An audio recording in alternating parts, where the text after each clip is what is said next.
Malacanang. Napaamin na ba? Ito po kasi ang sistema ngayon, no? Para dun sa mga hindi nakakaalam. At saka yung kapitbahay mo, at saka yung kaklase mo, at saka yung katrabaho mo, at saka yung magulang mo, yung kapatid mo, yung anak mo, gisingin mo, oy, may namatay sa Beverly Hills. Diyan sa LA. Diyan sa hotel diyan sa Beverly Hills, may namatay dahil sa Coca-Cola. Di umano. Binalita na po yan. Actually, nasa report po ng mga pulis yan. Mga US police ang nag-report niyan. At ang nandoon, yung asawa nung namatay at si Lisa Marcos di umano. Ito po ang pilit itinatago ng mga mainstream medyang duwag. Ito ang pilit na tinatago ng mga vlogger na panatiko. Ito ang pilit na itinatago at ayaw i-discuss ng mga politikong sip-sip, ganid sa kapangyarihan. Pag-usapan po natin ito.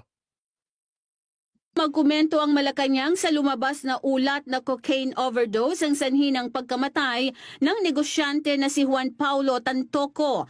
Si Tantoco ay namatay noong March 8, 2025 sa Beverly Hilton Hotel sa Beverly Hills sa Los Angeles County, California. Isang araw pagkatapos dumalo sa Manila International Film Festival o MIFF bilang bahagi ng entourage ni First Lady Liza Araneta Marcos. Yun, nabalita, okay.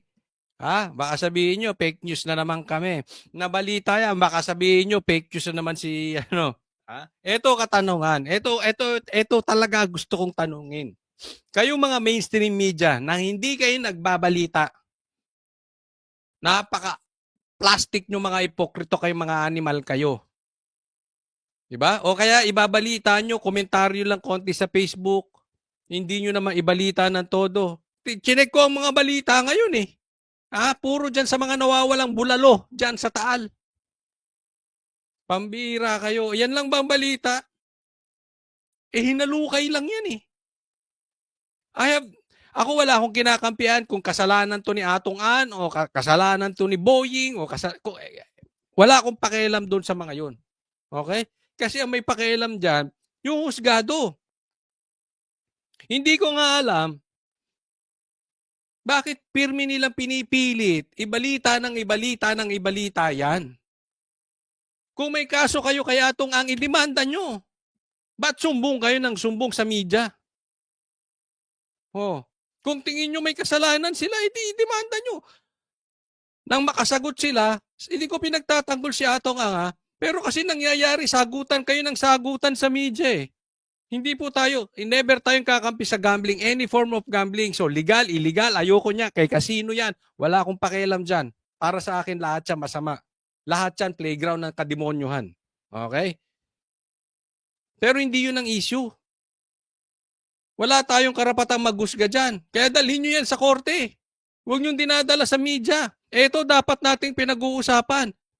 Di umano, patay, entourage, dahil sa cocaine. Kasama ni Lisa.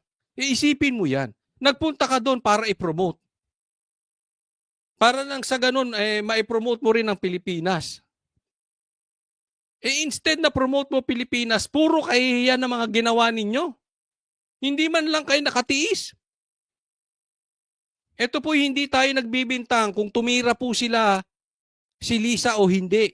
Ang issue rito, bakit hindi nagsalita? Halimbawa na lang, for discussion purposes, hindi tumitira talaga si Lisa. Entourage mo yan eh. Bakit kalat ang WPS doon?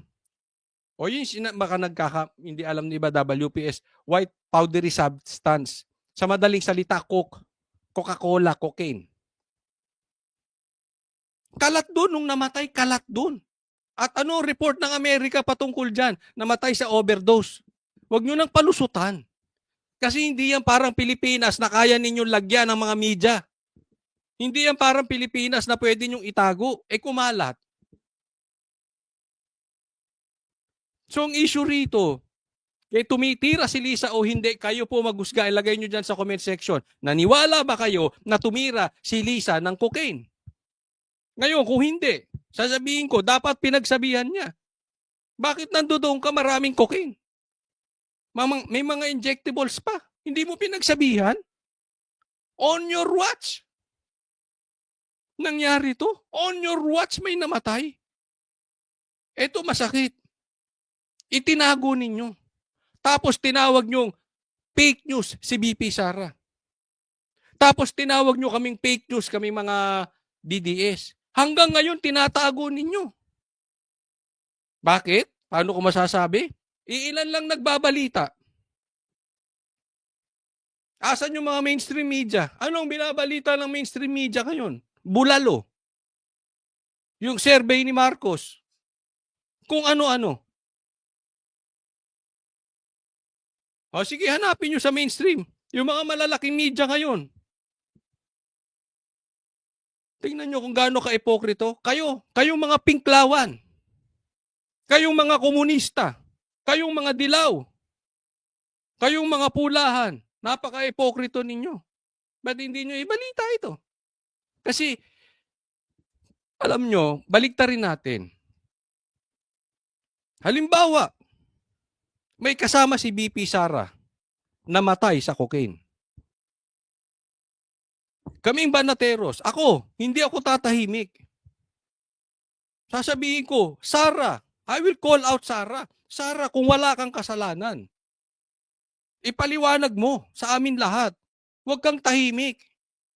Kung tahimik din ang mainstream media, kung tahimik din ang SMNI, kakalampagin ko SMNI, bakit tahimik kayo dito?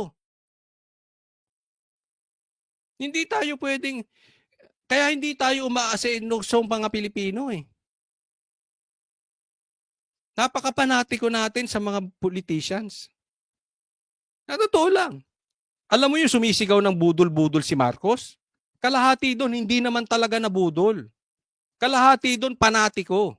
Yung kalahati, totoong nabudol. Pero yung kalahati doon, talagang panatiko. Alam nyo na. Alam nyo na ginagawa ni Marcos. Sinabi ni na Tatay Digong ang ginagawa ni Marcos. Alam nyo na. Panatiko lang talaga kayo. That is the main problem of Philippines, of the Filipinos. We are so fanatics. Bakit kayo mga vloggers? Hindi nyo i-call out ito. Kahit anong kulay nyo, puti, asul, blue, green, pink, lalo na kayo, pink at saka dilaw. Ang tahimik nyo ngayon. Ano? Kinain nyo mga suka nyo, mga dilawang kayo? Kinain nyo suka nyo, kayong mga pinklawang kayo? Dati sinasabi nyo, kurap ang mga Marcos. Ngayon, takot na kayo sa Marcos? Wala pala kayong binatbat, kayong mga dilawan. Mga ano kayo? Totoo naman eh. Asan kayo ngayon? Pinapanood ko komentaryo nyo. Impeachment pa rin ang tinitira ninyo. Balitang-balita na to sa buong Pilipinas. Kayong ikaw Dilima. Dilimaw ka talaga.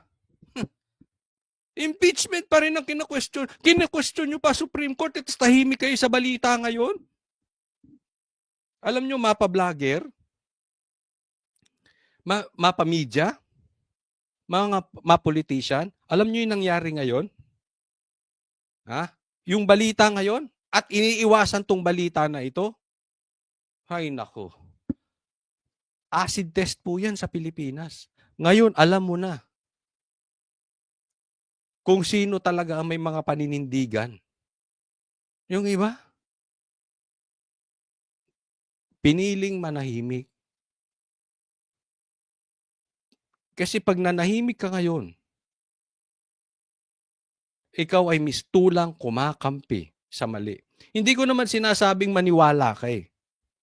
Kung ayaw mong maniwala, just call them out. Magpaliwanag kayo. You owe it to the Filipino people. You owe it to sa mga taong bayan. Tahimik kayo, wala kayong paliwanag. Si Claire, ang tapang-tapang, oh. Hoy, Claire, ang tapang-tapang mo, asan ka ngayon?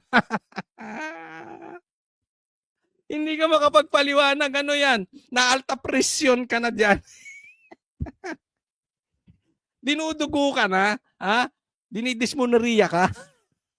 Hindi mo na malaman paano ipapaliwanag 'to? Ano, ha? Hirap na hirap ka na ba magpaliwanag ng mali? Ulitin ko ha, hindi tayo nagbibintang kung adik si Lisa o hindi. Ang sinasabi natin, bakit wala kayong balita?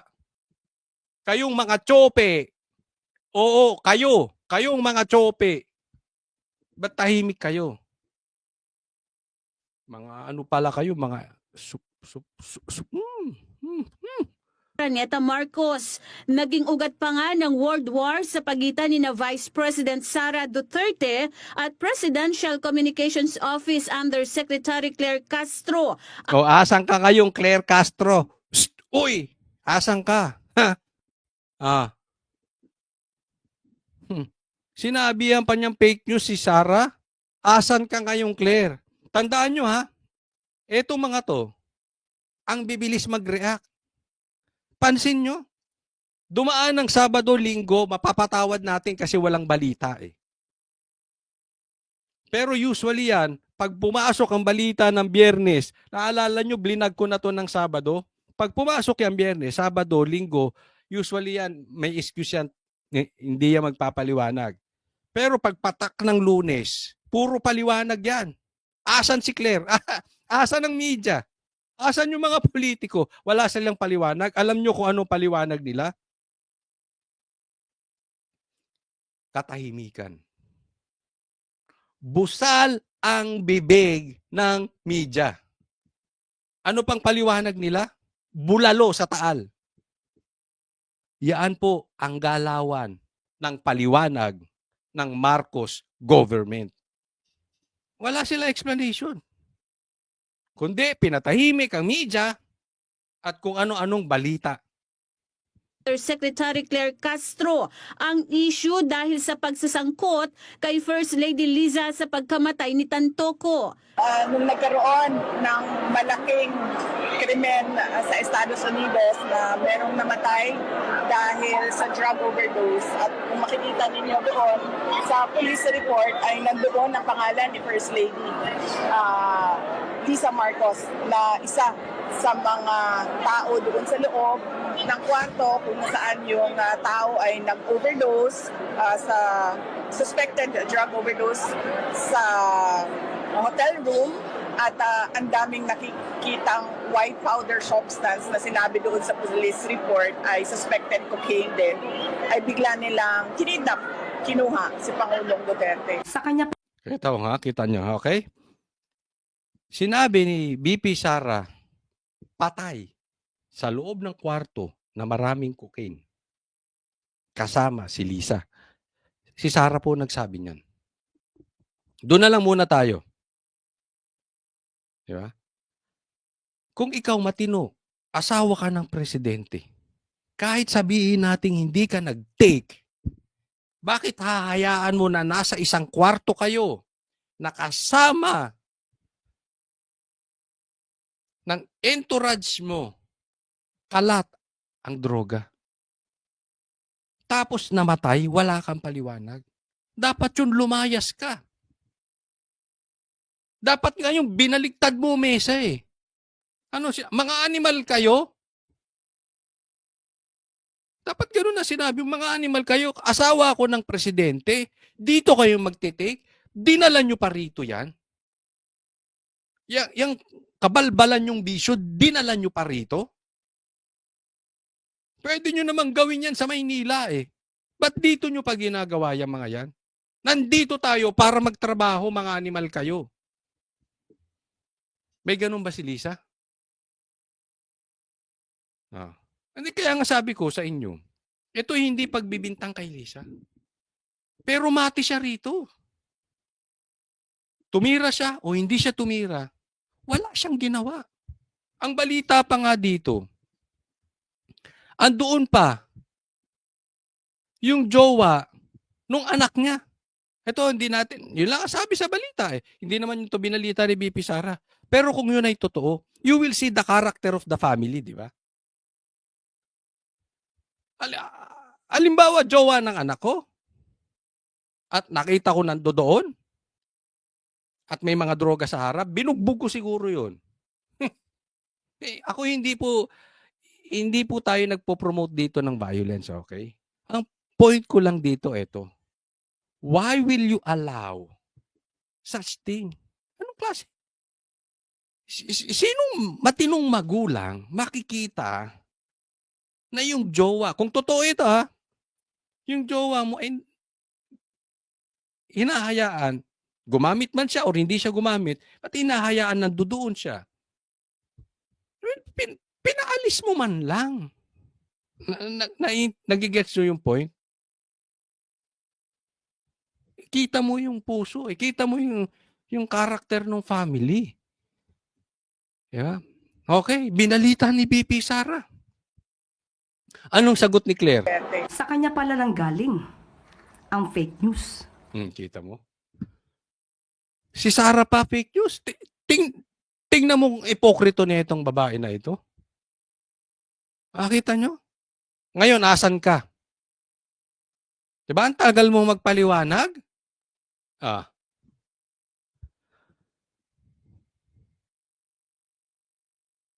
Ang bilis mo magsalita ng fake news dati, ngayong kumalat, binalita mismo ng Amerika. Kalat ngayon sa Pilipinas. Hindi ka matagpuan. Ano sasabihin mo, nagkasakit ka? Ayun sinasabi ko Itong katahimikan ng Malacanang ay pag-amin sa katotohanan. Kasi tinago nila yan Dapat pagkamatay pa lang, ang matinong gagawin ng presidente, nagpatawag agad ng press con, nagbigay ng official statement at kumuha ng mga katanungan sa media. Ganun pa lang, pagpasok ng problema, especially involved ang Pilipinas, international na ganap ang krimen. Dapat yun, ang presidente tumayo agad. May stand agad. Nagpaliwanag agad. Pero anong ganawa? Nanahimik. Inantay. Vice President ang nag-announce. Tinawag pang fake news. Tapos ngayon tahimik. Alam nyo kung ano? Mistulang pag-amin yan. Inaamin nila. At no choice si Lisa She has no choice. It's either she shut up than to admit it. But yung pananahimik, pag-shut up ni Lisa, no choice siya. Kung hindi, aminin ito sa pamamagitan ng pagtahimik. Kasi ang pagtahimik na yan ay talagang pag-amin yan. Binanatan niya ng fake news. Ang tagal niya. Ilang araw, Claire? Ilang araw ka ngayon magtatatapang? Ilang araw ka makakaipon ng tapang bago namin makita yung dating Claire? Nag-iisip kayo? Nagmi-meeting kayo? Crisis meeting muna? In coordination? Alam mo, sabihin ko sa inyo mga kababayan, umasa kayo na mayroong matinding balita ang mangyayari. Ako, umasa kayo Bukas, makalawa, baka damputin lahat ng vloggers. Bukas, makalawa, baka damputin si Bongo at si Bato. Gagawa sila ng matinding balita. Remember, noong nangyari yan, paano sila nag-react according to BP Sara? Kinidnap si PRRD. Wala naman na sa issue yung ICC, di ba? Wala na yan Hindi nga sila makagalaw. Biglang minadali. Why? According to BP Sara, pantakip sa kagaguhang nagawa nila sa Amerika na hindi nila kayang sakalin ng saliig ang Amerika. Kaya nga hindi natin alam bakit pupunta si Marcos dun Ang nakakatakot dito, eto mga kababayan ko. Baka mamaya, isanla tayo mga Pilipino kapalit ang asawa. Hindi natin alam kung anong gagawin nilang deal sa Amerika. Baka dagdagan ng EDCA, gusto nyo, punuin nyo na ang EDCA buong Pilipinas. Sisiraan lang namin ng China. Tapos, kunwari, bobombahin ang isang lugar ng Pilipinas ng China. Tapos palalabasin namin kasalanan ng China. Tapos lagyan nyo na lahat ng EDCA ang Pilipinas. Pakawalan lang ang asawa. Hindi malayong mangyari yun.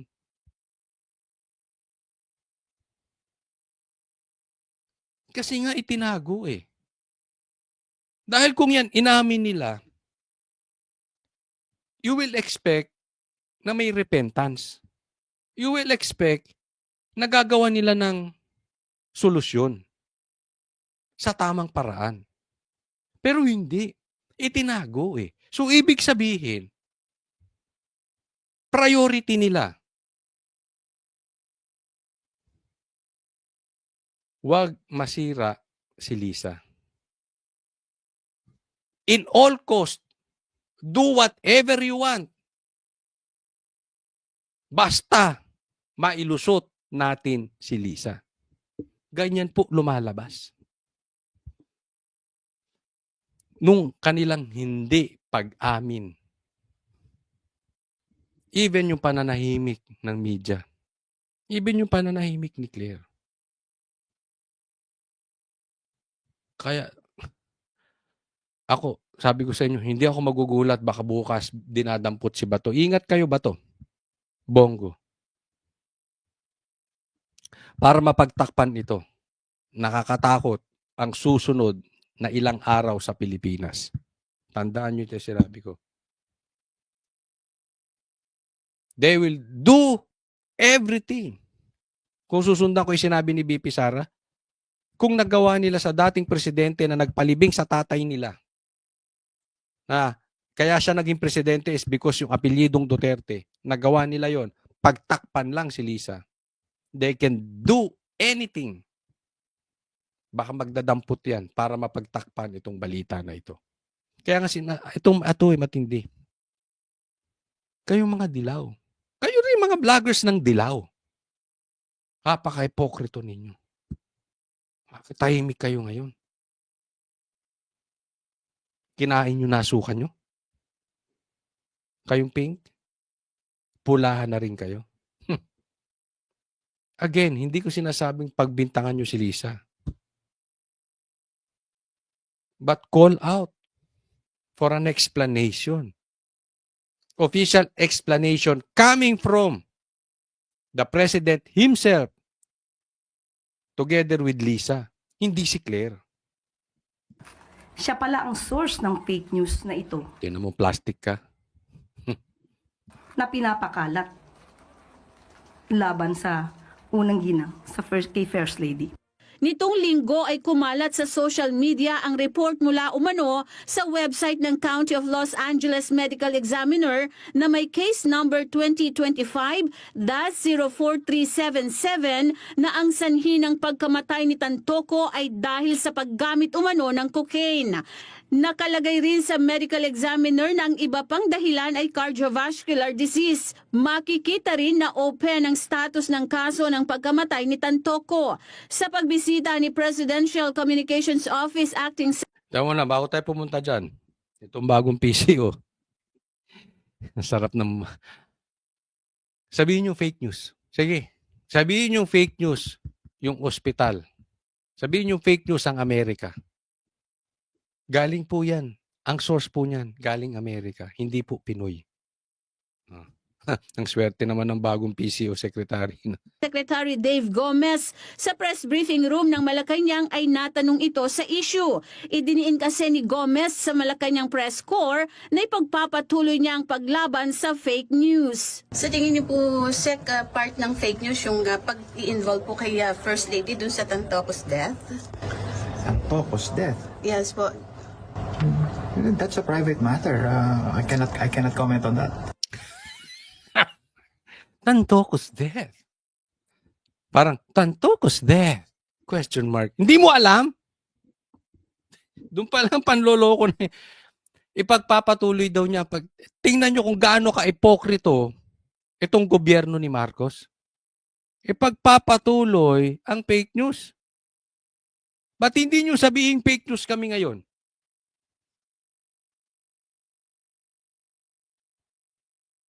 Naman, Dave, gum.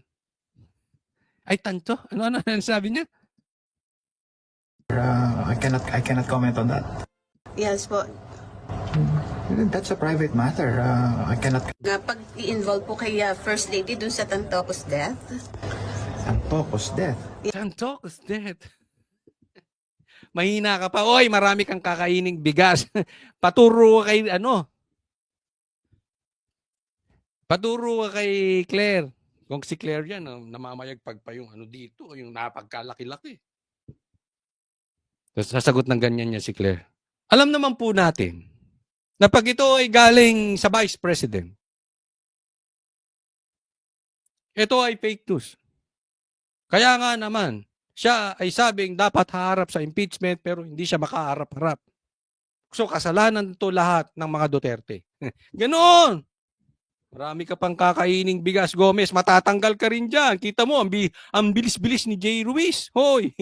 Oh, sinuwerte to si Jay Ruiz, no? Oh, balita ko, mayroong nagsabi sa akin, hindi ko palang nababasa, pero may nag-message sa akin, sabi,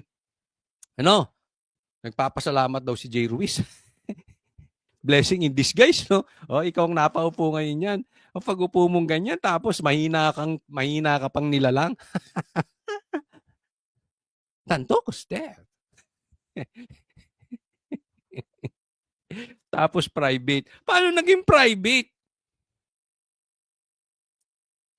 Entourage ng First Lady, private? Andun yung First Lady, private? Official? Official trip, Claire, wag mo sabihin. Sasabihin mo na ito ay hindi official trip. Pinopromote nyo. No? Official trip yan eh. Anong personal? Ganyan ka ba kahina yung ulo mo kaya nawalan ka na ng buhok? Ay, hindi yung mga kasamahan ko may walang buhok, matatalino yan. Si Banat Bay, si Boss Dada, tsaka si Master Judea, matatalino yan. No, pero, Tantocos, clueless ka? Personal? Ngayon lang ako nakakita ng personal. Involved ang First Lady. Drugs. Nasa balita naman.